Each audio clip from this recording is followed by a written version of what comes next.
Boa noite a todos. Hoje nós vamos estudar o capítulo 24 do Evangelho segundo o Espiritismo. O título é Não ponhais a candeia debaixo do alqueire. Inicialmente, nós vamos trazer algumas definições, depois nós vamos retirar o tema central de cada item e, por fim, vamos fazer uma reflexão em torno de tudo aquilo que foi visto.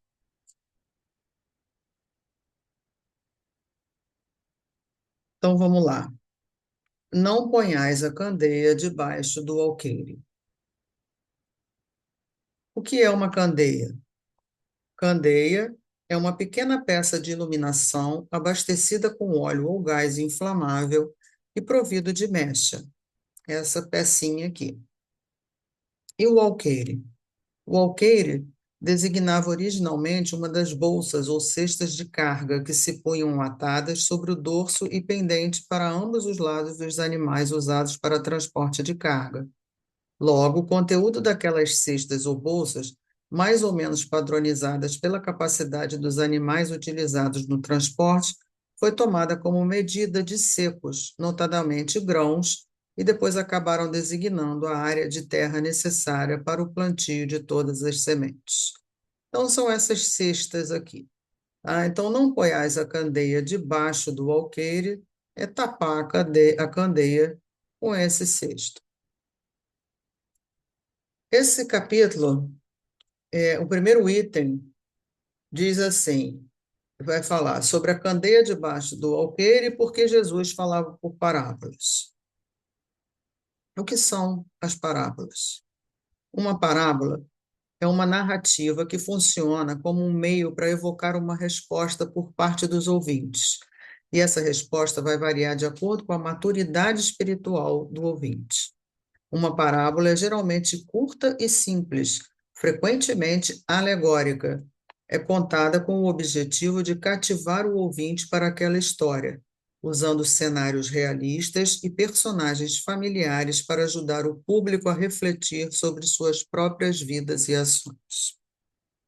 Existem vários níveis de compreensão de uma literatura.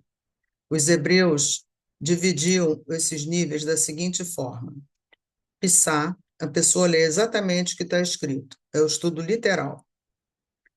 Remes, lê os fatos em sentido figurado, metafórico. Procura os símbolos que há na história e seus significados. Drash traz o leitor para dentro da história. E Sod é secreto. É a composição cabalística. Só os iniciados percebiam. Baseado nisso, né, Jesus falava muito com parábolas para o povo. Os discípulos perguntaram a ele: Por que tu falas ao povo em parábolas? E Jesus respondeu: Porque a vós foi dado o conhecimento dos mistérios do reino dos céus, mas a eles não. Será que Jesus se contradiz? Porque, primeiro, ele diz que a luz não deve ser colocada debaixo do alqueire, quando ele próprio constantemente oculta o sentido de suas palavras sobre o véu da alegoria. Mas nós vamos ver no item 4 a seguinte sentença: Tal sentença não significa que se deva revelar inconsideradamente todas as coisas. Todo ensinamento deve ser proporcionado à inteligência daquele a quem se queira instruir, porquanto há pessoas a quem uma luz por demais viva deslumbraria, sem as esclarecer. É preciso dosar a verdade de acordo com a capacidade de cada um. Como então dosar esse conhecimento? Como é que Jesus faria para passar para um povo extremamente heterogêneo o conhecimento? Usando parábolas. Por quê? Usando parábolas, desculpa, Jesus entrega o conhecimento de acordo com a capacidade dos que as ouviam, por causa daqueles tipos de avaliação literária que nós vimos. Cada um vai ler com a sua bagagem, né? Ainda em Mateus 13, a gente vai ver duas passagens que também falam a respeito da mesma coisa e nos intrigam muitas vezes. Porque aquele que tem se dará e terá em abundância, mas aquele que não tem, até aquilo que tem lhe será tirado. E aí a gente pensa, meu Deus, não é possível, Jesus vai tirar de quem não tem e dá para quem tem? Por que que a gente se espanta? Porque, infelizmente, a gente ainda raciocina em termos materiais. E Jesus não está falando nada material aqui, isso aqui é espiritual.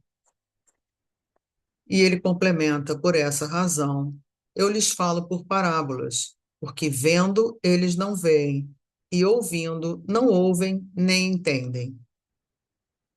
E no item 6 a gente vai encontrar a explicação, porque aí os discípulos ficam, poxa, mas será que tudo o que ele vai falar é através de parábolas? Não, tá? É de notar-se que Jesus somente se exprimiu por parábolas sobre as partes de certo modo abstratas da sua doutrina, mas tendo feito da caridade para com o próximo e da humildade condições básicas da salvação, tudo o que disse a esse respeito é inteiramente claro, explícito e sem ambiguidade alguma.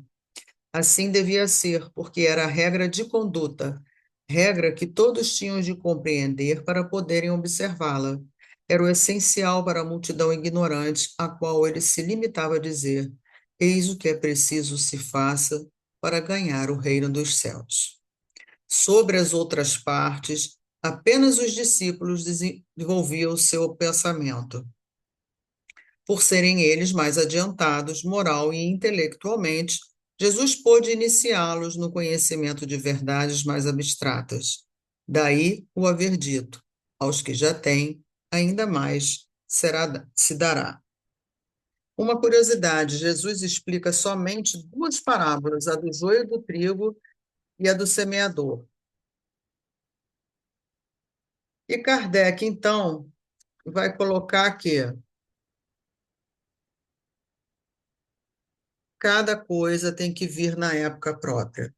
A semente lançada à terra fora da estação não germina, mas o que a prudência manda calar momentaneamente, cedo ou tarde será descoberto, porque chegados a certo grau de desenvolvimento, os homens procuram por si mesmos a luz viva, pesa-lhes a obscuridade. Então, o indivíduo tem que se mover para buscar o que precisa. A nossa luz é uma condição pessoal, mas cada um tem que fazer brilhar a sua própria luz. A função da luz é brilhar onde há escuridão.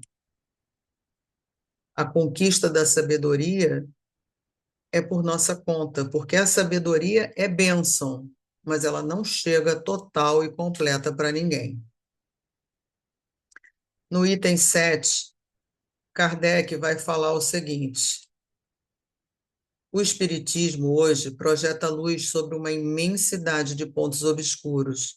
Não a lança, porém, inconsideradamente. Com admirável prudência se conduzem os espíritos ao darem suas instruções. Só gradual e sucessivamente consideraram as diversas partes já conhecidas da doutrina, deixando as outras partes para serem reveladas à medida que se for tornando oportuno fazê-las sair da obscuridade. Se a houvessem apresentado completa desde o primeiro momento, somente a reduzido número de pessoas se teria ela mostrado acessível. Houvera mesmo assustado as que não se achassem preparadas para recebê-la, do que resultaria ficar prejudicada a sua propagação. E isso é confirmado pelos espíritos. A gente vai ver no livro dos espíritos que Kardec questiona aos espíritos, né? Por que os espíritos não ensinaram em todos os tempos o que ensinam hoje? E eles respondem: não ensinais às crianças o que ensinais aos adultos, e não dais ao recém-nascido um alimento que ele não possa digerir. Cada coisa tem seu tempo. Eles ensinaram muitas coisas que os homens não compreenderam ou adulteraram, mas que podem compreender agora. Com seus ensinos, embora incompletos, prepararam o terreno para receber a semente que vai frutificar. Na questão 628, Kardec pergunta aos espíritos por que a verdade não esteve sempre ao alcance de todos. E os espíritos respondem: é necessário que cada coisa venha a seu tempo. A verdade é como a luz. É preciso que nos habituemos a ela pouco a pouco, pois de outra maneira nos ofuscaria. Se a gente ligar um holofote na nossa cara e olhar, a gente não vê nada. Aquilo cega, tem que ser aos poucos, né? Essa analogia serve para o conhecimento também. Outro capítulo que traz um versículo que também muitas vezes a gente não consegue entender direito, né? Jesus enviou seus 12 apóstolos depois de lhes haver dado as instruções seguintes: não procureis os gentios e não entreis nas cidades dos samaritanos. Ide antes em busca das ovelhas perdidas da casa de Israel. E nos lugares onde fordes, pregai, dizendo que o reino dos céus está próximo. Gentio era todo aquele que não era judeu. Eram os pagãos, a maioria tomada por interesses fáceis e inferiores. Os samaritanos eram os que se separaram das tribos de Benjamim e Judá. Seriam aqueles que hoje se mantêm em discussões estéreis com pouca ação prática, falta de essência. As ovelhas perdidas eram já bem-aventuradas, mas sofredoras. Aceitaram vir nesse papel de provação consciente e precisavam dos seus pares para caminhar. Lembram lá do estudo de A Caminho da Luz, que explicam por que os hebreus foram o povo escolhido? Então, o mais necessitado tem que ser atendido primeiro. Não é para não ir aos outros. Há todo um planejamento, tanto que depois, lá na frente, para Paulo, Jesus vai pedir justamente que ele vá aos gentios, né? É que os judeus, que já acreditavam no Deus Uno e esperavam o Messias, estavam preparados pela lei de Moisés e pelos profetas a lhes acolherem a palavra. Acreditar num Deus Uno é acreditar no Deus único e que esse Deus tem uma família única, universal. Mas essa era a maior dificuldade dos hebreus, acreditar que todos tinham o direito igual ao pertencimento. Só eles se julgavam no direito de pertencer à família divina. Mas Deus é uno e a unicidade na diversidade. Esse capítulo também traz esse versículo. Estando Jesus à mesa em casa desse homem, no caso Mateus, vieram aí ter muitos publicanos e gente de má vida, que se puseram à mesa com Jesus e seus discípulos, o que fez que os fariseus, notando, dissessem aos discípulos: como é que o vosso mestre come com publicanos e pessoas de má vida? E, escutando isso, Jesus disse: não são os que têm saúde que precisam de médico, mas sim os doentes. Jesus se acercava principalmente dos pobres e dos deserdados, porque são os que mais necessitam de consolações, dos cegos dóceis e de boa fé, porque pedem se lhes dê a vista, e não dos orgulhosos que julgam possuir toda a luz e de nada precisar. Chegando ao final desse capítulo, nós vamos ter mais um tópico que se refere à coragem da fé. Nesses itens, discute-se o seguinte: o Senhor disse, portanto, todo aquele que me confessar diante dos homens, também eu o confessarei diante de meu Pai que está nos céus. Mas qualquer que me negar diante dos homens, também eu o negarei diante de meu Pai que está nos céus. E traz esse versículo também: se alguém se vergonhar de mim e das minhas palavras, o Filho do Homem se envergonhará dele, quando vier em sua glória e na glória do Pai e dos santos anjos. A coragem das opiniões próprias sempre foi tida em grande estima entre os homens, porque há mérito em afrontar os perigos, as perseguições, as contradições e até os simples sarcasmos aos quais se expõe, quase sempre, aquele que não teme proclamar abertamente ideias que não são as de toda a gente. Aqui, como em tudo, o merecimento é proporcionado às circunstâncias e à importância do resultado. Há sempre fraqueza em recuar diante das consequências que lhe acarreta a sua opinião e em renegá-la. Por que Jesus fala isso? Porque perderão as vantagens da fé que alimentem, porque se trata de uma fé egoísta, que eles guardam para si, ocultando-a para que não lhes traga prejuízo neste mundo. Ao passo que aqueles que, pondo a verdade acima de seus interesses materiais, a proclamam abertamente, trabalham pelo seu próprio futuro e pelo futuro dos outros. E a última parte desse capítulo fala de carregar a cruz e quem quiser salvar a vida, perdê-la-á. Bem-aventurados sereis quando os homens vos odiarem, e quando vos separarem, vos injuriarem e rejeitarem o vosso nome como mal por causa do Filho do Homem. Folgai nesse dia, exultai, porque eis que é grande o vosso galardão no céu, pois assim faziam os seus pais aos profetas.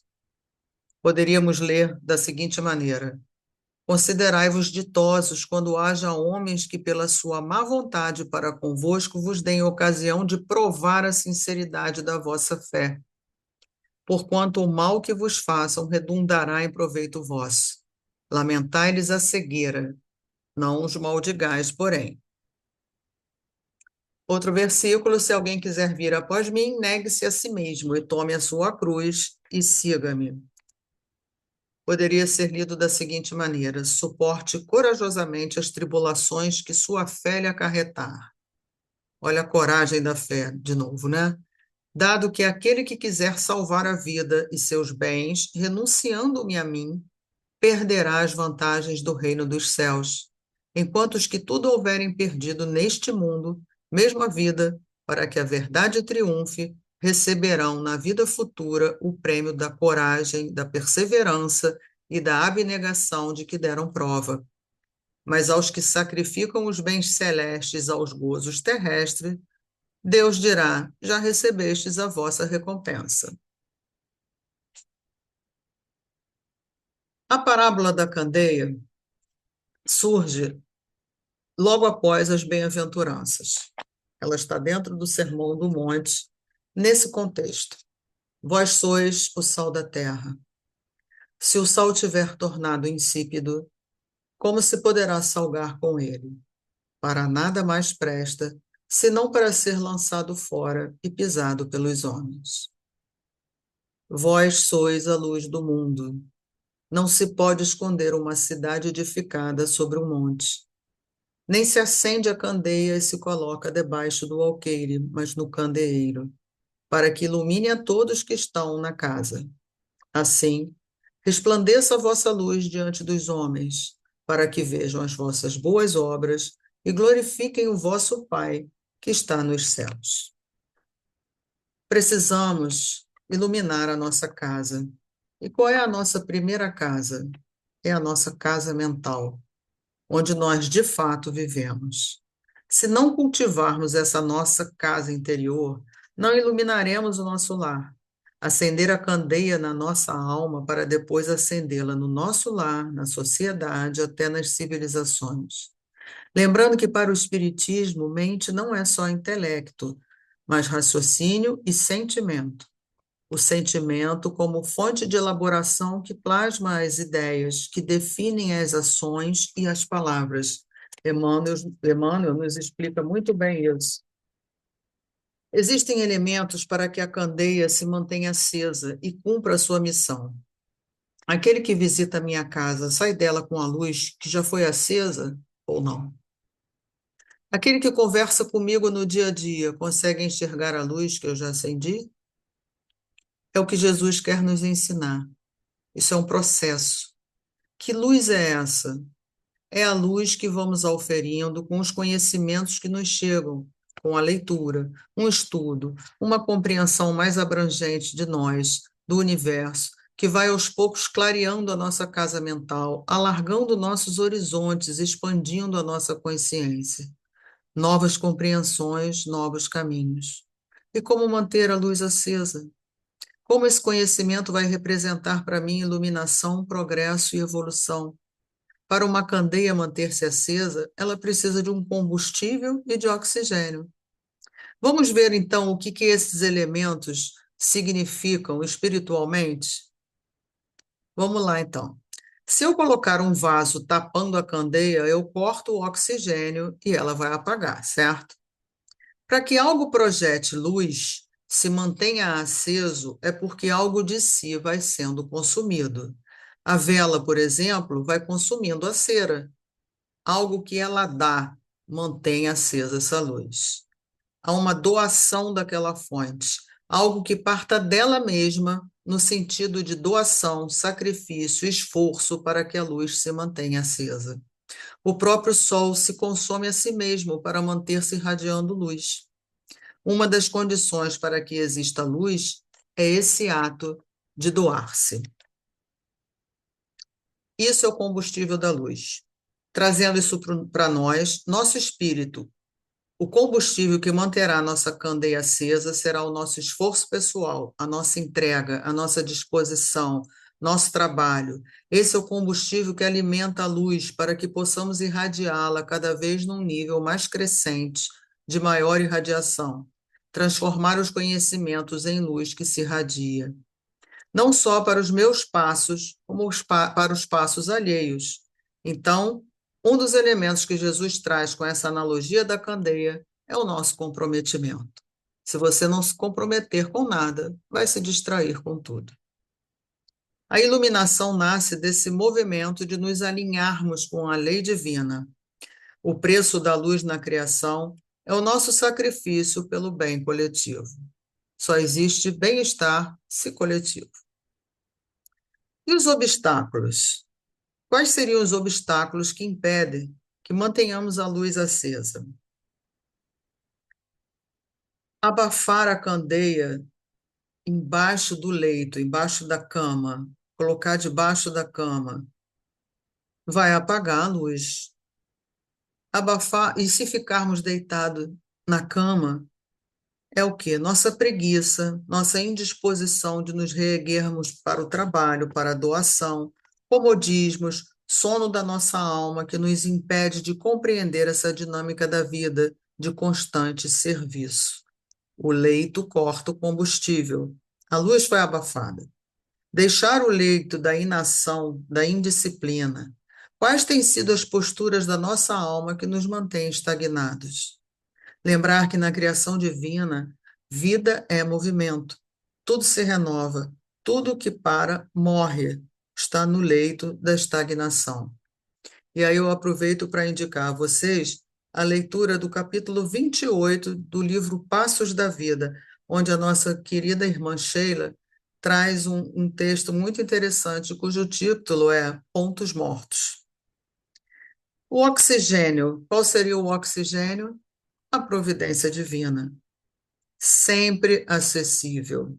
Oportunidades, ocasiões de serviço, no lar, no trabalho, no trânsito, conhecimentos que nos chegam através das revelações, a busca por espiritualização, quando passa a preponderar em nossas vidas os interesses materiais, mais do que os espirituais, cortamos o oxigênio que alimenta a luz.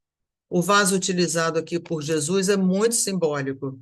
Todo o comércio da época era através desses vasos. Lembra, lá no primeiro slide? O vaso é uma representação das trocas, dos interesses materiais. Ele abafa a nossa luz, porque passa a preponderar a transitoriedade, os interesses do mundo. Tudo que temos no mundo são meios e não fim. O vaso também é muito associado ao nosso corpo físico. A vida na matéria não pode abafar os nossos ideais de iluminação. A luz ilumina dispensando os longos discursos. Evangelizar com um simples olhar, um simples sorriso, com um simples amparo. Isso é colocar nossa candeia sobre o candeeiro. Mais amor. O amor consegue alcançar onde o conhecimento não consegue. Por isso, Jesus diz: brilhe vossa luz diante dos homens. E para terminar, resumindo tudo que nós vimos, Jesus nos convida para colocar a candeia no candeeiro, para que todos que entrem na nossa casa possam vê-la. Fala da importância de acendermos essa candeia, principalmente nesse momento de sombra pelos quais a humanidade, de modo geral, está passando. A sombra do pessimismo, da desesperança, da desilusão quanto ao futuro, quanto à humanidade. Precisamos, como nunca, manter essa chama acesa. Ajudará a muitos a verem a importância de acenderem suas próprias luzes. E aí eu trago para encerrar algo que está no sermão profético de Mateus 24. E por se multiplicar a iniquidade, o amor de muitos se esfriará, mas aquele que perseverar até o fim será salvo. Por isso, que brilhe a nossa luz e que possamos irradiar cada vez mais essa luz, porque nós precisamos, nossos irmãos precisam, o mundo precisa. Obrigada.